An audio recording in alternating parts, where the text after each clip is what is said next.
Hey guys, welcome back to my channel. And today we're going to get into customizing this closure. Yes, it's a closure, baby. I'm going to show you how to make it sit just like a frontal. Let's get into it. Okay guys, so I'm going to take a wig that I constructed on my sewing machine using a closure and about 3 bundles. This is a ventilated cap, it's breathable, and it is amazing. You can learn this on my website, online, very easy to follow. Okay, so this is how it looks on. It actually looks fine. I want to go in and create a little character in the temple area to, personalize it a little bit right there in those 2 areas. Okay, so I normally like to tweeze wet. I tweeze it after it's been bleached and toned. I'm going to pull some hair forward so that I can focus on, removing hair from the back. Now, when it comes to tweezing, you can either tweeze the hair going back. For some people, they feel they may tear the lace, or you can tweeze to the side. If you look at this, I slowed it down and I am pulling the hair towards me. You can take your time and do this. For some people, it's easier and you have less holes in your lace. But once you are used to tweezing, you pretty much will come up with, your own methods on tweezing. But I found that, for beginners, tweezing it in this way right here keeps you from tearing the lace. So once you're comfortable, you can go back to tweezing backwards, and I pretty much just tweeze. I kind of like move around and tweeze, but I want to focus on that temple area. I want that area to be thinner. I'm going to leave the hair right in the middle, almost like a widow's peak, but coming forward, because that's how most hairlines look. You can create a hairline according to however you like, but I'm basically kind of like just removing hair on that temple area. But like I said, like make that hair come forward so you don't make a mistake and pull hair from the front. That'll leave you areas where you'll be able to pull that hair back in case you do make a mistake. Okay, so you'll notice I'm removing that hair mainly in that temple area. But when I go across the front of it, I don't want it to be like so perfect. I want it to be uneven, and because nobody's hairline is perfect, so I'm going to have a few areas where, I may take some hair out. On the other side, you can see it's a little perfect. So we want to create some imperfections, across the front of the hairline. We want to remove some of the density in the back, especially where that temple is. You notice that I'm kind of like staying in that area, but moving around at the same time. I don't want it to be so perfect because that's what makes it look obvious. So you can see like in a couple areas where I removed some of that hair, it may look like a little gash, and that's okay because some people hairline actually look like that across the front. So that's fine. So that's what I want to create. So if you don't have enough gashes, you can go in and you can make the gash wider. You can take your time. You can see right here, I'm kind of like pulling some of that hair out. I don't want, you see how that just came out? You don't want it to be perfect because nobody's hairline, like I said, is perfect. So make it a little uneven, create a little personality across the hairline, and that's what's going to make the frontal or even the closure look realistic. But we're pretty much trying to make the closure look and appear to sit on the head like a frontal.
Okay, so I'm going to set it on. I only completed one side so that you can kind of like compare and see, you know, if it was even worth it. Like, look at how it came. It's just really blunt. Over on the other side that I worked on, it looks more, you know, natural, and I gave it a little personality, and that's what you want to do.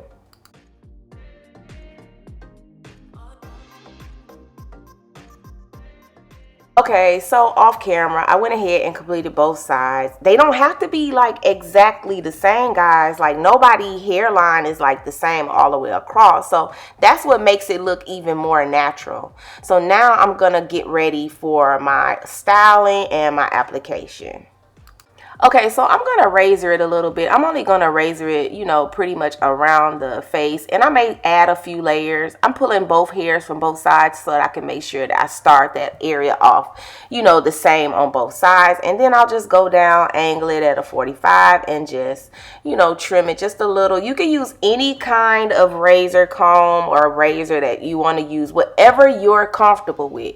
This is just a razor that I purchased from the beauty supply store. I think it was like $1.99, and my daughter, like, she loves using these. It's so much easier for her.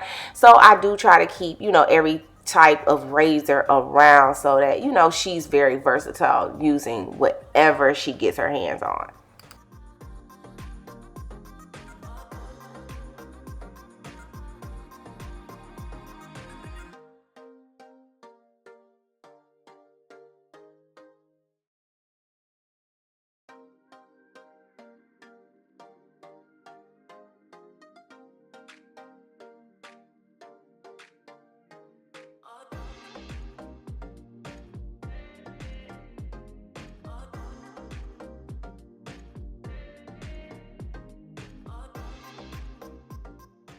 Okay, I'm going to take my zigzag shears. You can purchase these from any sewing place like Joann Fabrics. You can purchase them online. I like cutting with them. I can use a stork scissors and just cut it jagged, but I have these available, so I'm just going to use them.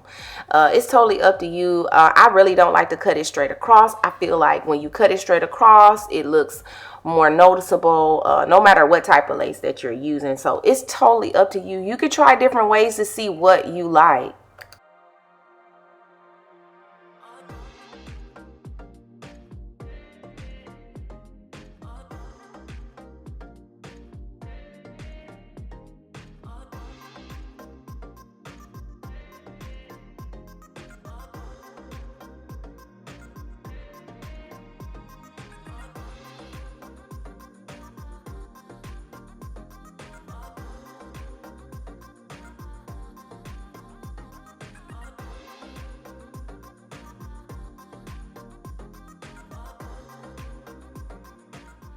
Okay, so I'm going to go in with my Boldhold lace tint. I'm using the caramel, and you can get that from our website at www.thehairdiagram.com.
Okay, so it is a closure unit. You can wear it in the middle. I'm just going to position it. I want to show you something really quick, guys. You can actually turn this unit to either side and kind of like repart it. You could like angle it to the side, and you can, instead of a straight part, you can angle it. This is just showing you really quick. You could kind of like part that over, and you could wear that to the side, guys. Like, I know I heard there's a frontal shortage, so like be creative and just you know, use what you have available and create that look that you want to achieve with just using a closure. Okay, so I'm going to do my application using the Boldhold Liquid Gold. I'm just going to put a small amount on my finger and I'm going to apply it. You're going to find different ways that you like to use the Boldhold products.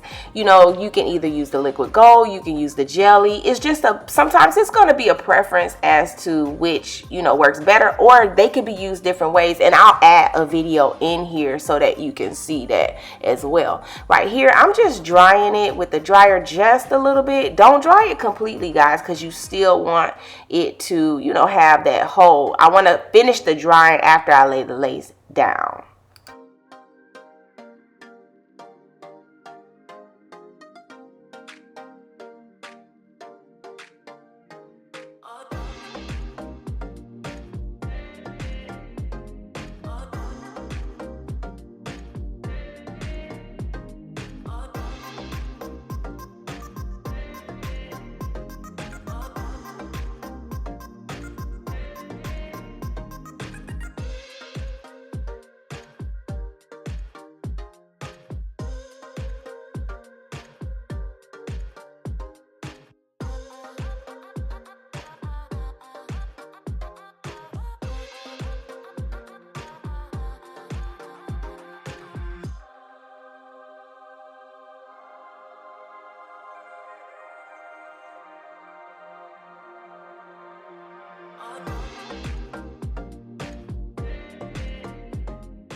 Okay, so I did this in another video. You can spray the skin protect on like really quick. That helps with shine as well.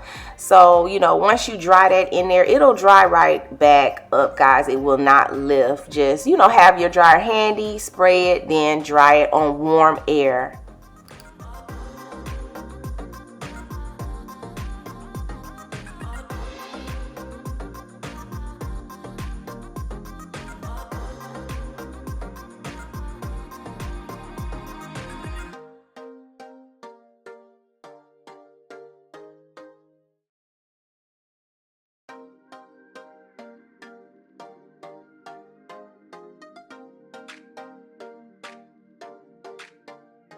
Okay, so depending on how much product you use, I don't have a lot of shine, but I just want to do this in the video. If you do, you can use a little powder. Now you can go ahead and style the hair. It looks beautiful. I love it. I'm also going to show you, like I promised, I'm going to show you another, you know, way that you can apply this same unit.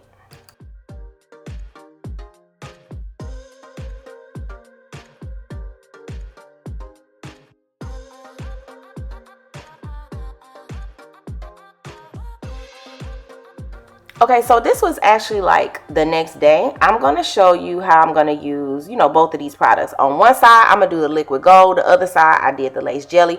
And instead of, you know, applying it underneath, I'm actually going to be applying it on top. Okay, so I'm going to go ahead and apply it directly on top of this unit. Like, the unit fits, but I don't want to slide back. I don't like to use combs.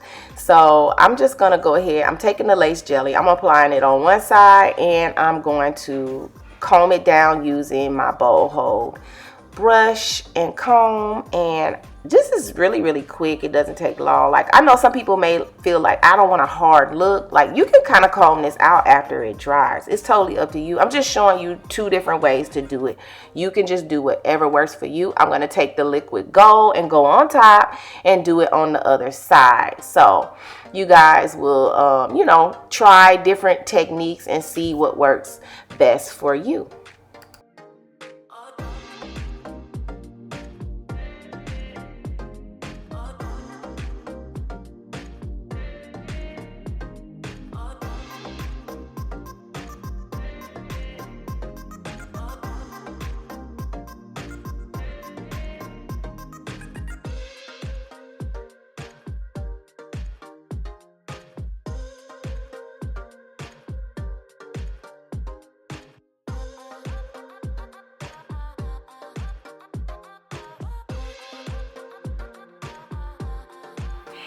Thank you guys for watching. I hope this tutorial helped you. Make sure you subscribe, comment, and like below.